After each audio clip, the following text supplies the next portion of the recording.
Hi Lady, j'espère que tu vas bien en ce nouveau jour. Pour ce nouvel épisode de podcast, j'ai envie de te parler de la différence qu'il y a entre l'estime de soi et de la confiance en soi.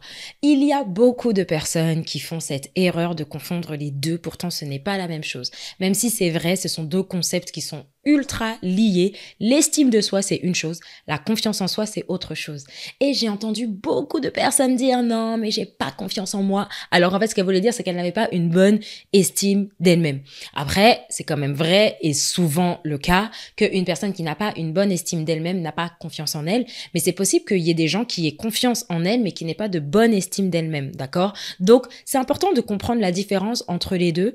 Comme ça, du coup, tu sauras comment mieux travailler pour pouvoir notamment guérir, tu vois. L'estime de soi et la confiance en soi, c'est lié, mais c'est différent. Et le but de cet épisode, c'est de voir ensemble quelles sont les différences entre les deux. L'estime de soi, ça va faire référence à ta valeur. Quand on parle d'estimer quelque chose, on parle d'évaluer le prix et la valeur de quelque chose, tu vois, non? Je t'en ai parlé récemment dans un épisode. Quelle est la différence entre la valeur d'un Nokia 3310 et la valeur d'un iPhone 15? Tu vas juger ça par rapport aux caractéristiques qui composent le téléphone. Donc, plus tu as conscience des caractéristiques qui te composent, dont talent, potentiel, aptitude, personnalité, destinée, don spirituel, tout ça, plus tu as conscience de ça, plus du coup tu auras conscience de ta valeur. Parce que en soi, tu as de la valeur. Le problème, c'est que ton âme ne reconnaît pas ta valeur. Souviens-toi, dans le psaume 139, David a dit « Je te loue de ce que je suis une créature merveilleuse, tes œuvres sont admirables et mon âme le reconnaît. » Donc toi, le travail que tu dois faire pour avoir une bonne estime personnelle, c'est pas de chercher à être quelqu'un, c'est de chercher à voir ce qu'il y a déjà à l'intérieur de toi et que ton âme prenne conscience de ce qui est déjà. Dieu, quand il t'a créé, il a fait de toi une personne particulière avec des caractéristiques particulières. Le plus tu prendras en compte les caractéristiques que Dieu a mises en toi, le plus tu auras conscience de ta valeur. Pour ça, je te renvoie dans l'épisode que j'ai fait sur les 2 pensées limitantes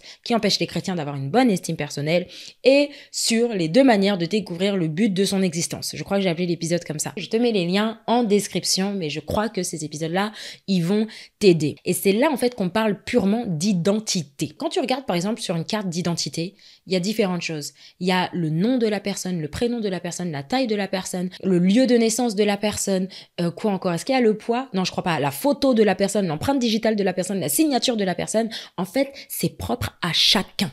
Et donc, du coup, pour comprendre ton identité, tu as besoin de savoir, comme je disais, tes caractéristiques. Qu'est-ce qui fait que toi, tu es toi? Sans la compréhension de ça, tu auras des difficultés à avoir une bonne estime personnelle. L'estime personnelle, ça reflète l'opinion que tu as de toi-même indépendamment de tes compétences ou de tes performances. Ça met complètement de côté ce que tu fais.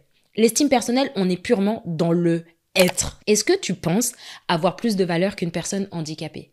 Est-ce que tu penses avoir plus de valeur qu'un trisomique 21? Est-ce que tu penses avoir plus de valeur qu'une personne qui a une maladie mentale? Est-ce que tu penses avoir plus de valeur qu'une personne qui est autiste? Si tu le penses, j'ai envie de dire que tu as tout faux. Tu vois, tu as tout faux. Parce que ce que tu es, ça sort de Dieu.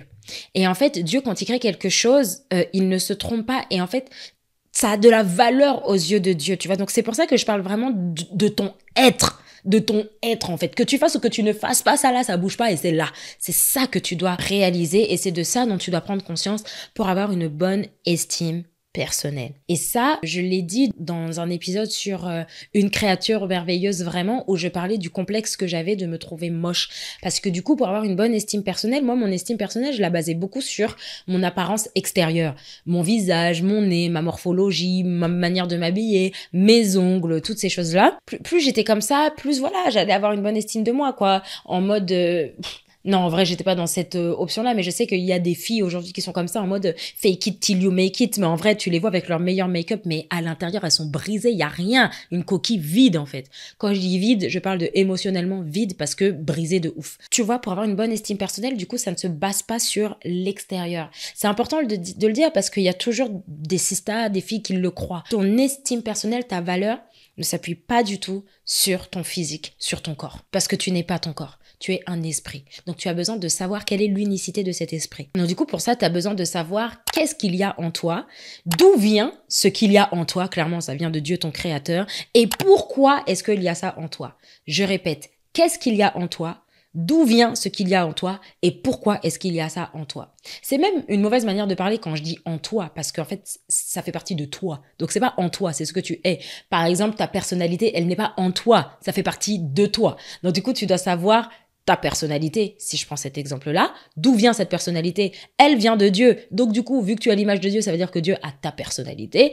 Et 3, pourquoi Dieu t'a donné cette personnalité-là? Le fait de comprendre le quoi, l'origine du quoi et le pourquoi, eh ben, ça va t'aider, en fait, à avoir une meilleure conscience de ton estime personnelle. Ensuite, si on a envie de parler de confiance en soi, ça va faire plus référence, en fait, à tes capacités, à tes aptitudes et à ce que tu es capable de faire. Et c'est pas petit, hein, c'est important d'avoir une bonne confiance en soi, en fait. Parce que si on parle de capacité, quelque part, on parle de puissance. On parle de ce qui fait de toi une personne puissante. Et tu es appelée à être puissante. Enfin, en fait, on a l'image à la ressemblance de Dieu. Tous les hommes, en fait, ils ont ce désir d'être puissante. Maintenant, quand on parle de puissance, c'est pas écraser les gens, machin. Mais c'est le fait, tu vois, de savoir que j'ai la capacité de faire certaines choses, en fait, tu vois. Et quand tu fais ces choses et que tu vois que ça réussit, ça booste grave ta confiance en toi. Et si je regarde la définition de la confiance en soi que j'ai notée, c'est la croyance en tes capacités à accomplir une tâche ou à réussir dans un domaine spécifique. Tu vois, les personnes qui n'ont pas confiance en elles ont une mentalité d'échec, en fait. Dans le sens, je vais pas réussir, je vais pas y arriver. Ça, c'est quelqu'un qui n'a pas confiance en soi. Et la réalité, c'est que Dieu, il t'a donné des aptitudes, des compétences, des dons et des talents qui font de toi une personne capable. J'avais, par exemple, moi, un énorme problème de confiance en moi parce que je me pensais bête. D'ailleurs, j'avais fait un épisode sur ça, sur le fait que j'étais bête, etc. Je manquais d'intelligence et tout, et Dieu m'a prouvé le contraire. Ok. Ensuite, je suis rentrée dans une entreprise, d'ailleurs, j'y suis encore, et il fallait qu'on change l'image de marque de la boîte et tout. Et en fait, vraiment, les inspirations que j'avais pour faire ce travail, elles venaient purement du ciel. Parce que j'avais jamais fait ça dans ma vie d'avant, donc ça venait clairement du Saint-Esprit qui me mettait des fardeaux et tout pour changer telle ou telle chose dans l'entreprise. Mais moi, j'avais grave un syndrome de l'imposteur pendant que je faisais ce travail-là. Donc même si Dieu m'avait aidé, j'avais quand même un peu un syndrome de l'imposteur parce que jusqu'alors, j'avais pas fait d'exploits à plusieurs reprises pour être sûre que j'avais confiance en moi, ok? Et en fait, quand j'ai pu réussir à accomplir plusieurs projets dans cette boîte où du coup l'objectif d'améliorer l'image de marque a été atteint, alors là, j'ai grave eu confiance en moi. C'est-à-dire que tu peux me dire tout ce que tu veux. Ça là, je sais que je sais le faire. Je sais que je suis capable d'améliorer l'image de marque, de travailler sur une stratégie marketing, d'avoir des réflexions de stratégie de développement d'une image de marque, je sais que je sais le faire. Maintenant, on va de gloire en gloire, mais je sais que je sais le faire. Et d'ailleurs, je sais que c'est ça qui m'a aidée moins difficilement, j'ai envie de dire, à me lancer sur Sois toi-même. Parce que j'avais confiance en mes capacités. Là où avant, j'avais un énorme syndrome de l'imposteur, moi-même, j'ai vu que quand je faisais, ça marchait et ça portait du bon fruit. Du coup, j'étais là genre, non, tu peux pas me tester sur ça, tu peux pas. Mais bon, c'est juste un exemple parce qu'il y a d'autres domaines où je sais encore que, c'est pas trop ça encore, tu vois. Il y a des capacités que je sais que je n'ai pas. Par exemple, une des choses que je n'avais pas, mais que j'ai quand même fait, c'était de me lancer dans le challenge Métamorphose. Donc ça, c'était l'année dernière. Je ne l'ai pas reconduit cette année, pour différentes raisons. Mais bref, le challenge Métamorphose, je n'avais jamais suivi des personnes pour les aider à guérir de leurs blessures de l'âme. Et j'avais beaucoup de mal à me lancer au début parce que je me suis dit, mais Seigneur, je vais jamais réussir. Moi, je sais pas le faire. Parler derrière un micro chez moi tranquillou sur un épisode de podcast, il n'y a pas de souci. Mais factuellement, accompagner quelqu'un à guérir, ça, je ne sais pas le faire. Du coup, grosse incertitude, gros doute, gros sentiment d'échec. Mais au final, on s'est quand même lancé. Bon, aujourd'hui, quel est mon bilan? Je t'avoue, je sais pas trop. Mais bon, quand j'ai parlé à quelques-unes, elles disaient que ça les avait grave aidées, donc merci Seigneur. Mais je dois répéter ça encore pour être sûre d'avoir confiance en moi dans ce domaine-là, dans le fait d'être capable d'aider des gens à aller mieux, j'ai envie de dire dans l'accompagnement, ok? Parce que je vois vos retours d'ailleurs sur le podcast et ils me font grave plaisir que voilà, mes épisodes, ils vous bénissent, ils vous encouragent, ça met la lumière sur certaines choses et tout, et ça, je rends vraiment grâce à Dieu. Mais j'ai vraiment besoin de conscientiser ça dans le fait que, Crescence, tu sais, par la grâce de Dieu, par la capacité divine, vraiment le faire, tu vois. Donc ça, c'est un peu un truc, j'ai envie de nuancer parce que tout à l'heure, j'ai donné un exploit, genre ça y est, ouais, j'ai trop confiance en moi. Mais non, il y a d'autres aspects où clairement, je dois grave travailler parce qu'on n'y est pas encore. Hein. Il y a une différence entre la confiance en soi et l'estime de soi. Et tout à l'heure, j'avais donné l'exemple de, voilà, quelqu'un peut avoir confiance en soi, mais avoir une mauvaise estime de soi. Exemple, si tu regardes des personnes qui ont confiance en leurs capacités, elles peuvent avoir confiance en leurs capacités en fait. Et il y en a plein dans ce monde. D'ailleurs, qui ne sont pas chrétiens, voilà, ils ont fait ce travail de découvrir leurs capacités, leurs aptitudes et tout. Ils les développent, ils se sont formés, ils ont fait ci, ça. Ils ont vu que ça portait du fruit, ça y est, ils ont eu confiance en eux. Mais, s'ils n'ont pas une bonne estime d'eux-mêmes, Ils peuvent, par exemple, développer de la comparaison.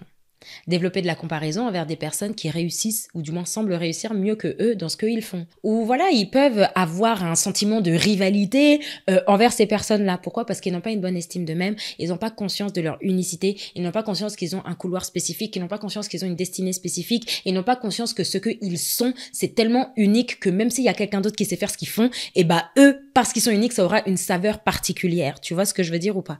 Donc du coup, l'estime de soi et la confiance en soi, ce n'est pas la même chose. Par contre, la confiance en soi, c'est comme un pilier de l'estime de soi. J'avais lu quelque part quelqu'un dire, je sais plus vraiment d'où ça vient, mais qu'il y avait 3 piliers dans l'estime de soi. Je l'ai juste lu, donc j'avoue que je le balance comme ça, mais c'est pas forcément quelque chose que j'ai envie de dire que, entre guillemets, j'enseigne sur le podcast. Mais j'ai trouvé ça quand même pertinent parce que c'est vrai. Il y a, donc les 3 piliers de l'estime de soi, il y a l'amour de soi, il y a l'image de soi et il y a la confiance en soi. Donc la confiance en soi, ça fait partie de l'estime de toi. Quand tu as confiance en toi, ça augmente un peu ton estime de toi. Mais il y a quand même d'autres composantes qui doivent être prises en compte pour que tu aies totalement une bonne estime personnelle, d'accord? C'est ça la différence entre les deux. Et s'il fallait résumer, l'estime de soi, ça fait référence au « je suis digne », tu vois? Et du coup, pour ça, tu as besoin de comprendre que tu es à l'image de Dieu et que tu es amour et que tu es aimé de Dieu, que toi-même tu dois t'aimer, etc. Et la confiance en soi, ça fait plutôt référence au « je suis capable ». C'est une assurance qui est liée à certaines situations. Et donc ça, du coup, c'est plus lié à la ressemblance de Dieu. Dans Genèse 1 au verset 26, Dieu nous a créés à son image et à sa ressemblance. L'image de Dieu, c'est le caractère de Dieu. La ressemblance de Dieu, c'est la manière d'agir de Dieu. Les deux, si tu penses à l'image de Dieu et à la ressemblance de Dieu, on peut se dire que l'image de Dieu, ça fait partie, ça concerne ton estime personnelle et la ressemblance de Dieu, ça concerne la confiance que tu peux avoir en toi. Donc les deux, ils sont méga importants et complémentaires pour que tu puisses avoir une vie épanouie et pour que tu puisses influencer ou encore dominer comme Dieu a prévu que tu le fasses, tu vois. Tu es à l'image et à la ressemblance de Dieu. Tu as besoin d'avoir une bonne estime de toi et une bonne confiance en toi. Ok? Donc le but de cet épisode, c'était pas tant de dire comment faire, ok? C'était d'expliquer la différence entre les deux pour que tu ne les confondes plus et que pour que voilà, tu puisses faire ce travail-là toi-même après avec le Saint-Esprit de développer une meilleure estime de soi et une meilleure confiance en toi. Je souhaiterais vraiment t'aider à avoir une meilleure estime de toi et avoir une meilleure confiance en toi. Par la grâce de Dieu, peut-être que quelque chose sortira cette année, une formation, un atelier ou je sais pas, pour aider concrètement parce que c'est bien beau de sortir des théories comme ça, mais nous on est là pour du concret. Là, aujourd'hui, je n'ai pas du concret, mais ça ne saurait tarder. En attendant, je t'invite à télécharger la masterclass gratuite sur la guérison 101 et à écouter les épisodes de podcast qui sont en description. Je pense déjà que ça fera pas mal l'affaire. Si en plus tu fais ça avec le Saint-Esprit, tu pourras atteindre ta destination par la grâce de Dieu. Voilà, on arrive à la fin de cet épisode. J'espère qu'il t'a parlé, même s'il était particulièrement court. J'espère qu'il t'a parlé. Si c'est le cas, n'hésite pas à mettre un 5 étoiles sur ta plateforme d'écoute ou alors à mettre un pouce si tu l'écoutes sur YouTube. N'hésite pas à le partager à quelqu'un qui pourrait en avoir besoin. Et moi, d'ici là, je te dis see you soon. Bye bye.